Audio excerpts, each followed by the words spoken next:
Oke, selamat malam semuanya. Eh, Assalamualaikum warahmatullahi wabarakatuh. Nah, di sini saya mau apa memberikan artikel pada malam hari ini. Ini bertepatan dengan malam satu suro. Jadi ini malam-malam bikin konten, cuy. Bikin konten, yaitu malam satu suro, perayaan sakral bagi masyarakat Jawa yang kental dengan cerita mistisnya. Nah, Siji Suro merupakan perayaan terpenting bagi orang Jawa. Peringatan tahun baru Jawa dimulai pada hari pertama bulan Suro di penanggalan Jawa, sesuai dengan bulan pertama Muharram dalam kalender Hijriah yang jatuh pada tanggal 10 Agustus 2021. Perayaan tersebut diperingati terutama di Pulau Jawa dan daerah atau negara lain dengan populasi suku Jawa yang signifikan. Siji Suro juga diperingati dan telah menjadi bagian dari budaya tradisional dari masing-masing daerah. Siji Suro biasanya diperingati pada malam hari setelah terbenamnya matahari. Pandangan dalam masyarakat Jawa, hari ini dianggap keramat, terlebih bila jatuh pada Jumat Legi atau Jumuah Legi. Untuk sebagian masyarakat pada malam Siji Suro dilarang untuk kemana-mana kecuali untuk berdoa ataupun melakukan ibadah lain. Namun ada keunikan lain saat malam satu suro ini. Ya, berbagai ritual yang diadakan saat waktu spesial itu datang. Misalnya saja ritual kirap kerbau bule atau kebu bule yang dilakukan di Surakarta dan beberapa daerah di Semarang, atau malah mubeng benteng atau berjalan mengelilingi keraton yang dilakukan di Yogyakarta. Tak hanya itu, ada juga ritual lain yang sering dilakukan saat malam satu suro, yaitu penjamasan. Penjamasan ini juga punya ritual khusus lain seperti puasa, pati geni, menyiapkan sesaji lengkap dengan menyan, tumpeng, dan berbagai persiapan lainnya. Masyarakat Jawa percaya kalau ritual mencuci benda pusaka ketika malam satu suro akan mempertahankan kesaktian benda pusaka peninggalan leluhur. Adanya berbagai kepercayaan tersebut membuat malam satu suro makin diselimuti oleh nuansa mistis. Anggapan tersebut tak lepas dari sejarah zaman kerajaan Tempo dulu. Kala itu bulan Suro jadi satu waktu di mana keraton di Pulau Jawa mengadakan ritual memandikan pusaka. Masih begitu dihormati oleh masyarakat. Karisma keraton itu sendiri yang membentuk stigma mistis akan bulan Suro. Kalau ada warga yang mengadakan perayaan khusus seperti pernikahan di bulan Suro, maka perayaan itu akan berdampak pada sepinya ritual pencucian pusaka yang diselenggarakan oleh keraton. Dianggap mengurangi kewibawaan keraton, maka mulai beredar mitos-mitos seram tentang bulan Suro.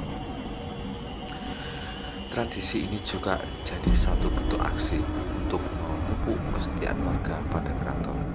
Hingga kini kepercayaan itu masih dipegang kuat oleh masyarakat Jawa.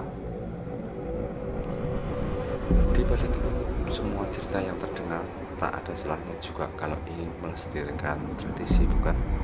Setiap orang punya perspektif sendiri untuk menilai malam satu suro. Ritual jamasan satu suro ketika puasa keris dimandikan. Di tanah Jawa masih banyak ritual-ritual yang dilakukan untuk para leluhur. Hal ini dilakukan sebagai wujud bakti pada orang-orang terdahulu. Nah, di malam satu suro ini, salah satu ritual yang sering dilakukan adalah memandikan keris atau yang biasa disebut jamasan. Jamasan sendiri memiliki makna yang cukup mendalam. Dalam bahasa Jawa, di malam satu suro, pemilik keris akan memanjakan barang pusaka tersebut. Beberapa percaya kalau keris yang dimandikan di malam satu suro akan membawa kebaikan, tentu seizin Tuhan Yang Maha Esa. Ritual ini kerap dianggap sebagai upaya pemujaan. Padahal menurut penyuci keris di Museum Pusaka Taman Mini Indonesia Indah atau TMII, Nasib Hadi Prayitno, memandikan keris adalah upaya memelihara kebudayaan.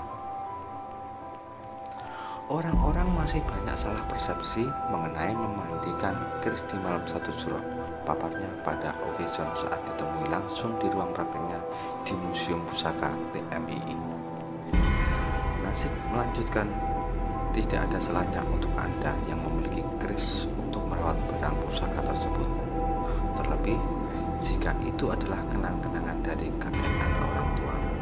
Sebab jika keris ditelantarkan begitu saja, itu akan membuat keris akan punah karena rusak tak terjaga kualitas barangnya.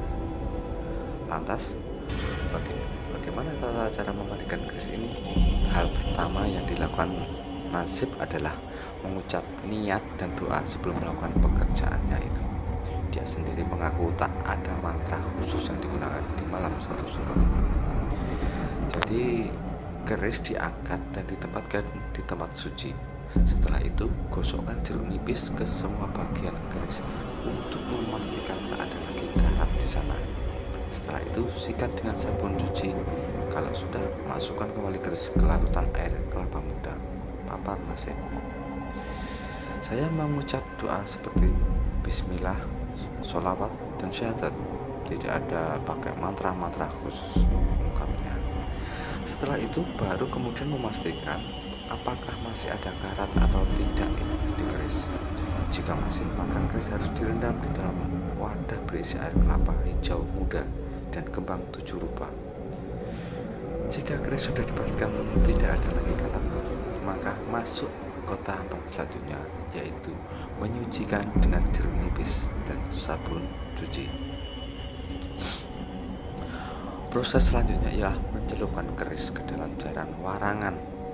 Cairan ini berwarna hitam yang terbuat dari perasan jeruk nipis dengan arsenik. Fungsi warangan sendiri menurut Nasib adalah agar pamor atau motif si keris bisa kembali muncul dan keris kembali berwarna hitam pekat. Cairan ini menjadi kunci dari proses jamasan secara keseluruhan. Sebab jika warangan tidak dalam kondisi baik, maka proses hitam yang sudah muncul di keris akan luntur setelah dibilas dengan air mengalir. Makanya proses penyimpanan warangan sangat spesial. Cairan itu nggak boleh sama sekali tercampur dengan cairan lain, bahkan puntung rokok. Jika terjadi, nanti hasil penyucian keris akan gagal, tegasnya. Di proses warangan juga keris direndam dalam waktu 5 hingga 15 menit. Ini bertujuan agar cairan warangan bekerja maksimal dalam membuat keris terlihat kembali seperti baru. Kalau ternyata keris masih menyisakan karat, biasanya hasil akhirnya tidak akan mulus, dan ini yang menentukan kemahiran si penyuci keris. Setelah proses itu, keris sudah terlihat seperti semula. Menariknya, Nasib meletakkan keris yang sudah dicuci bersih di atas kain putih, kemudian ditaburi bunga 7 rupa. Di sisi pojok tempat meletakkan keris disajikan teh dan kopi pahit. Tidak bisa dipungkiri juga, ruangan penyucian keris dipenuhi aroma menyan yang kuat yang dibakar di atas arang membara. Saya tidak menutup pintu untuk siapapun yang mau belajar menjamas. Malah bagi saya itu adalah proses menyebarkan ilmu. Satu hal yang mau saya sampaikan, jangan takut pegang keris dan jangan selalu berpikiran keris itu ada isinya, tambahnya. Nah, ini tadi sekelumit topik pada malam hari ini, pada malam satu suro yang diperingati di menurut orang kepercayaan orang Jawa. Nah, oke, cukup sekian saya membuat materi ini dikutip dari internet. Cukup sekian, sampai jumpa. Salam Kobras. Semoga info ini bermanfaat. Terima kasih. Assalamualaikum warahmatullahi wabarakatuh.